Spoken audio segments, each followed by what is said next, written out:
Salut les pirates. Alors, on se retrouve aujourd'hui pour parler du chapitre 1066 de One Piece. Masterclass, encore une fois, et beaucoup de révélations. Le secret sur l'incident d'Ohara, la formation de l'armée révolutionnaire, la survie de Jaguar du Sol, le vrai Vegapunk présenté et le secret de ses connaissances révélées. Il y a beaucoup de choses à couvrir, donc restez avec nous jusqu'à la fin pour ne rater aucun détail important. En attendant, avant de commencer, mettez un j'aime pour soutenir la chaîne, abonnez-vous pour rejoindre l'équipage et activez la cloche de notification pour ne rien rater de nos prochaines vidéos. Allez, c'est parti.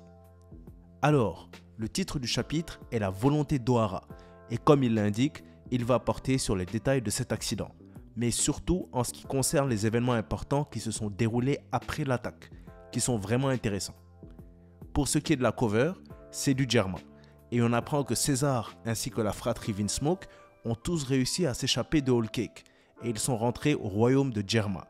Donc, maintenant, est-ce qu'il est possible d'envisager une alliance entre Judge et César? Après tout, je trouve ça bizarre qu'au chapitre où on nous présente le vrai Vegapunk, on a aussi Judge et César qui se retrouvent, sachant qu'ils faisaient tous les trois partie du groupe scientifique Mads. En plus de ça, on sait qu'avec Oda, il n'y a jamais de coïncidence. Donc, pourquoi est-ce que ces trois grands scientifiques sont réunis dans le même chapitre? Et est-ce que ça veut dire quelque chose pour le futur de One Piece? Est-ce qu'ils aideront Luffy dans la guerre future contre le gouvernement? Après tout, chacun d'entre eux est lié d'une manière ou d'une autre à ce dernier. Judge doit sa vie au Mugiwara, César a fait une alliance avec Luffy à Whole Cake, et Vegapunk est une ancienne connaissance de son père. Donc, je pense que c'est envisagé. Mais bon, c'est une discussion pour un autre jour. Maintenant, on passe au chapitre. Alors, ce dernier commence avec une discussion entre les Mugiwara, plus précisément Robin, et Vegapunk Shaka. La discussion continue sur la révélation du chapitre précédent, que la technologie présente sur l'île d'Egged est en fait la même que celle d'un royaume ancien qui avait existé pendant le siècle oublié. Shaka va préciser que ce royaume a disparu, ou plutôt a été effacé volontairement de l'histoire, après un affrontement avec les 20 royaumes qui composent actuellement le gouvernement mondial, qui a lui-même été créé après leur victoire lors de cette guerre. Il évoquera l'accident d'Ohara et demandera à Robin si c'est pour être arrivé à la même conclusion que le professeur Clover avait été assassiné. Ce qui pose directement la question de comment et pourquoi est-ce que Vegapunk possède autant d'informations sur le siècle oublié, sur le royaume ayant existé pendant ce temps et sur Ohara. Eh bien, il se trouve que c'est grâce au professeur Clover lui-même. Si Ohara est devenu un pilier pour les historiens et chercheurs du monde, c'est justement grâce à ce dernier. Dans sa jeunesse, il a parcouru le monde à la recherche d'informations sur le passé, et il aurait découvert une machine datant du siècle oublié. Mais pas seulement ça, il a réussi à rassembler tous les livres du monde, a fondé la bibliothèque d'Ohara et a réuni des chercheurs du monde entier. C'est grâce à ces accomplissements que l'île d'Ohara a réussi à devenir la Mecque du savoir. Mais comme on le sait tous, ces recherches lui ont coûté sa vie ainsi que celle des autres habitants de l'île parce que le gouvernement met un point d'honneur à exécuter quiconque mentionne ou fait des découvertes et des recherches sur le siècle oublié. Sa réputation a été salie et le gouvernement l'a fait passer pour un terroriste aux yeux du monde. Mais comme on peut tuer un homme mais pas ses idées, sa volonté vit toujours. Et dans un flashback, on nous expliquera tout. Jaguar du Sol a survécu à l'attaque sur Ohara et également à celle d'Aokiji. Et il aurait été celui qui, à la tête d'autres géants, qui d'ailleurs semble être le groupe d'Airudin, qui a rejoint la flotte de Luffy à Dressrosa, a sauvé les livres que les derniers chercheurs présents dans la bibliothèque avaient jetés dans le lac au prix de leur vie pour les conserver. Par la suite, il aurait emmené ces livres à Elbaf pour les protéger et aurait continué à y vivre en protégeant son identité. En rétrospective, sa survie avait été prévue par l'auteur dès le départ par un détail qui semblait anodin à l'époque, mais qui expliquera tout. Pendant le flashback de l'arc Enies Lobby contre Jaguar du Sol, l'attaque d'Aokiji, qui se nomme généralement Ice Time, portait cette fois le nom d'Ice Time Capsule, ou en français, la capsule temporelle de glace. L'ex-amiral aurait donc à l'époque volontairement changé sa technique afin de limiter temporairement les mouvements de Sol, tout en laissant son ami survivre pour qu'il puisse accomplir sa volonté d'aider Ohara et de préserver l'histoire, ce qu'il a réussi à faire. Une action qui est tout à fait dans le style d'Aokiji, qui n'était pas d'accord avec la manière de procéder du gouvernement et qui avait à l'époque laissé Robin s'échapper et qui depuis l'a refait à de nombreuses reprises. Et je pense aussi que ça soulève des questions par rapport à son choix de s'affilier à Barbe Noire, qui est à l'opposé de son code moral. Quand on voit certaines des actions d'Aokiji, on ne peut pas s'empêcher de croire que sa position dans les Pirates de Teach fait partie d'un plan élaboré. Il est donc possible qu'il y soit infiltré comme un membre de l'unité SWORD ou encore d'une organisation comme l'armée révolutionnaire. On avait fait une vidéo sur le sujet, donc je vous laisse le lien en description pour les intéressés. Dans ce flashback, on apprendra également d'autres détails importants.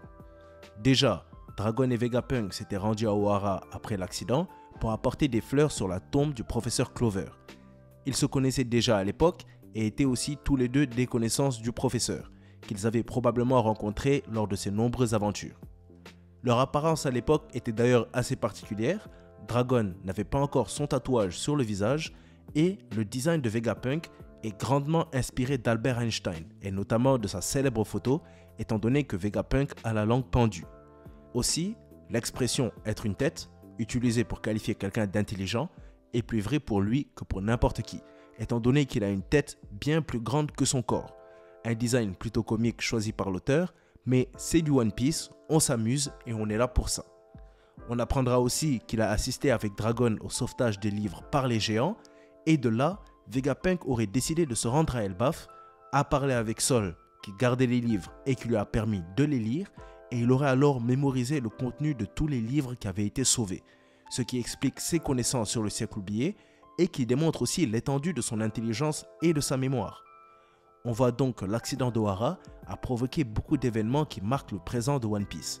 C'est notamment à cause de cet accident que Dragon a décidé de former l'armée révolutionnaire.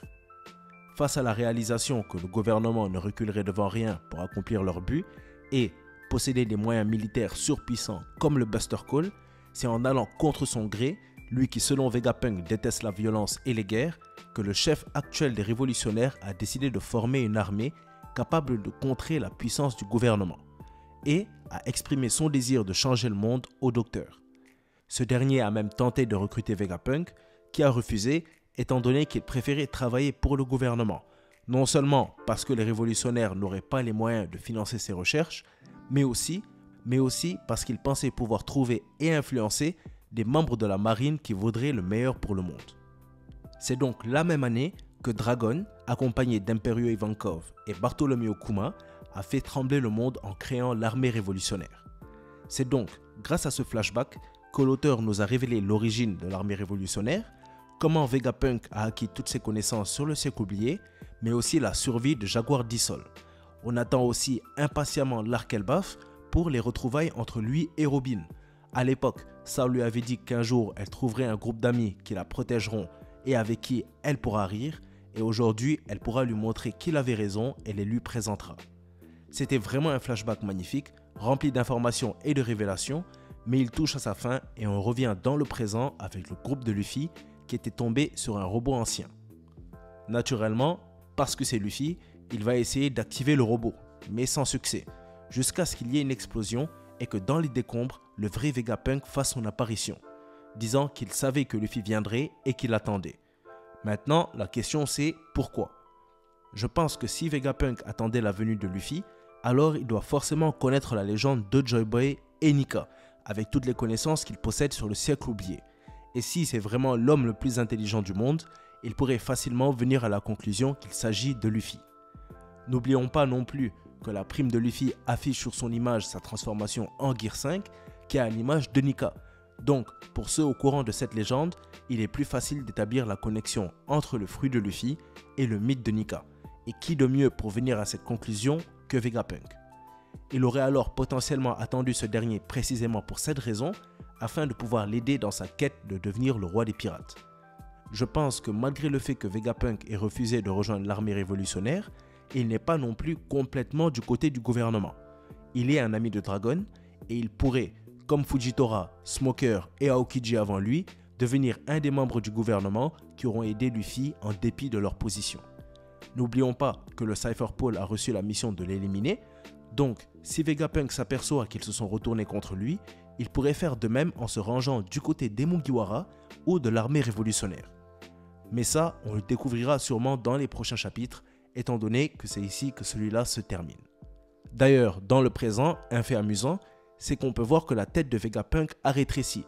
Avec l'âge, on a tendance à perdre nos facultés intellectuelles et ce rétrécissement serait dû aux effets de son âge avancé et de la perte de son intelligence, même si elle reste incroyable. Sinon, ça pourrait aussi être dû à une de ses créations qui aurait pu régler ce problème, étant donné qu'on voit que la partie supérieure de sa tête a été remplacée par un type de mécanisme à l'image d'une pomme. Donc, est-ce qu'il y aurait une raison plus profonde à ce changement chez le docteur? Et est-ce qu'elle pourrait avoir un rapport avec les autres Vegapunk? Est-ce qu'il aurait trouvé le moyen de séparer son cerveau de son corps pour permettre de partager sa conscience et son intelligence avec les autres Vegapunk?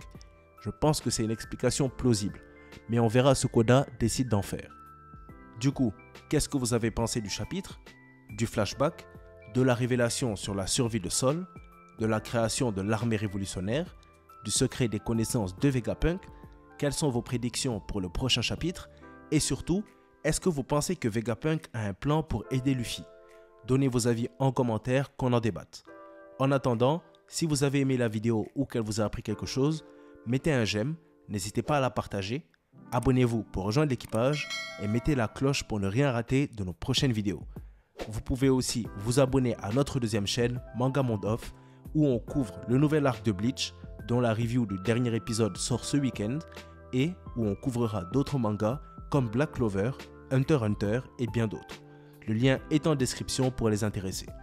Cette vidéo touche donc à sa fin, merci d'avoir suivi. C'était Manga Monde et comme d'habitude, c'était un plaisir de faire cette vidéo pour vous. A bientôt les pirates.